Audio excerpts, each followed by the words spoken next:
तो हमें ये पता है कि अगर मुझे एक सोल्यूशन बनाना है तो उसके लिए दो कंपोनेंट चाहिए। एक कंपोनेंट उसमें कहलाएगा सोल्यूट, दूसरा कंपोनेंट कहलाएगा solvent. Solute generally solid state में होता है और सॉल्वेंट आपका लिक्विड स्टेट में होता है। और अगर दोनों ही सोल्यूट सॉल्वेंट दोनों ही लिक्विड स्टेट में हो तो उस केस में जिसका अमाउंट कम होगा वो सोल्यूट होगा और जिसका अमाउंट ज्यादा होगा वो सॉल्वेंट होगा। और अमाउंट जो चेक किया जाता है that will be in terms of number of moles, right. अब यहाँ पे मैं आपको कुछ सोल्यूट दिखा रहा हूँ। एक सोल्यूट है NaCl जो कि Na प्लस और Cl साइंस का बना हुआ है यानी कि आयनिक है। दूसरा सोल्यूट है हमारे पास NaOH जो Na प्लस और OH साइंस का बना हुआ है यानी कि ये भी आयनिक है। तीसरा सोल्यूट है हमारे पास कैल्शियम क्लोराइड जो कि कैल्शियम आयन और क्लोराइड आयन का बना हुआ है यानी कि ये भी आयनिक है। यानी कि पहले तीनों सोल्यूट हमारे पास आयनिक है। चौथा सोल्यूट यूरिया है जो कि कोवेलेंट होता है और पांचवा सोल्यूट हमारे पास ग्लूकोज है जो भी कोवेलेंट ही होता है, राइट। अभी 5 सोल्यूट में से 3 सोल्यूट आयनिक है और 2 सोल्यूट हमारे पास कोवेलेंट है।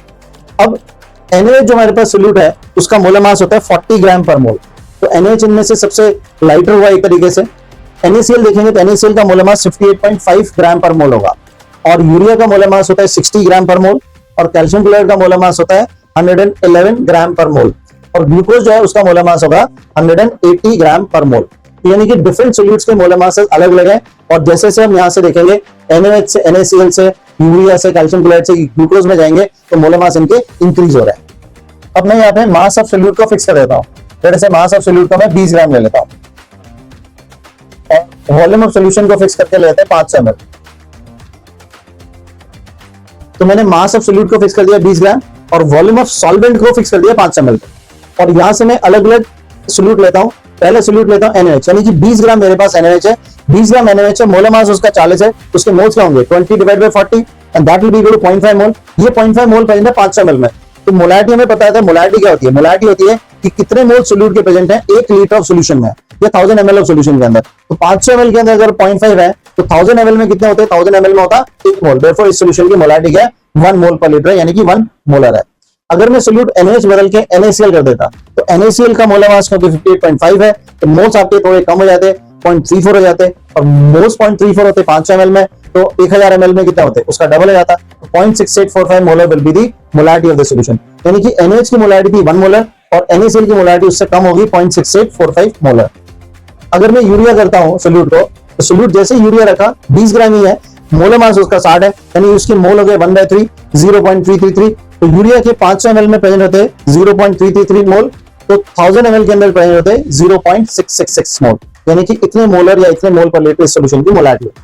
अगर मैं सोल्यूट बदल के कैल्शियम क्लोराइड कर देता जिसका मोलर मास 110 है तो मोल्स इतने हो जाते और मोलारिटी हो जाती 0.3604। आप देखिए मोलारिटी कम होती जा रही क्योंकि मोल्स कम होते जा रहे हैं। अगर मैंने सोल्यूट बदल के ग्लूकोज कर दिया, ग्लूकोज का मोलर मास और ज्यादा है 180 ग्राम पर मोल है तो उससे मोल्स और भी कम हो गए 0.111 और molarity will reduce to 0.222 molar.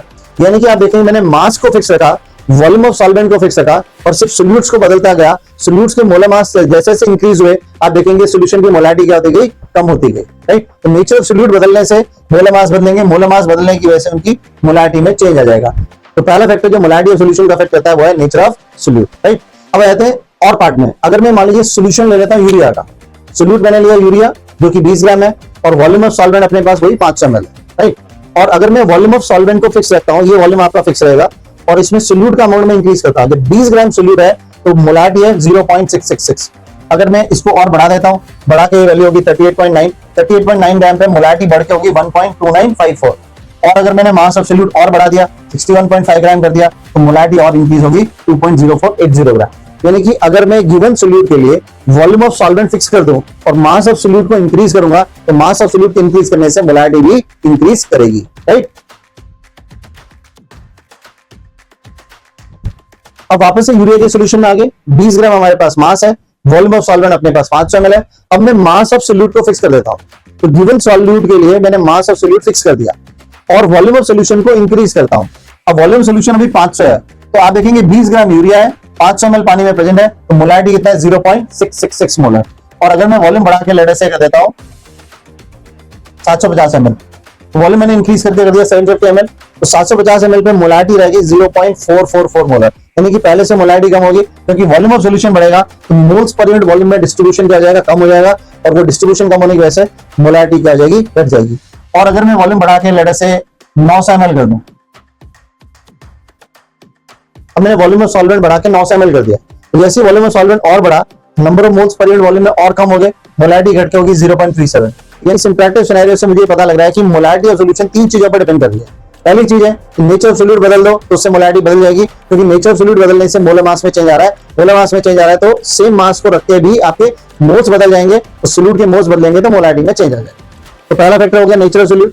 दूसरा फैक्टर हो गया कि अगर मैं गिवन सॉल्यूशन के लिए मास को इंक्रीज करता हूं, मास को अगर मैं इंक्रीज करूंगा तो मोल्स इंक्रीज होंगे, मोल्स इंक्रीज होंगे तो मोलैरिटी क्या होगी, मोलैरिटी बढ़ जाएगी, बिकॉज नंबर ऑफ मोल्स आपका न्यूमरेटर में आ रहा है, मोल्स बढ़ेंगे तो मोलैरिटी को इंक्रीज होना पड़ेगा।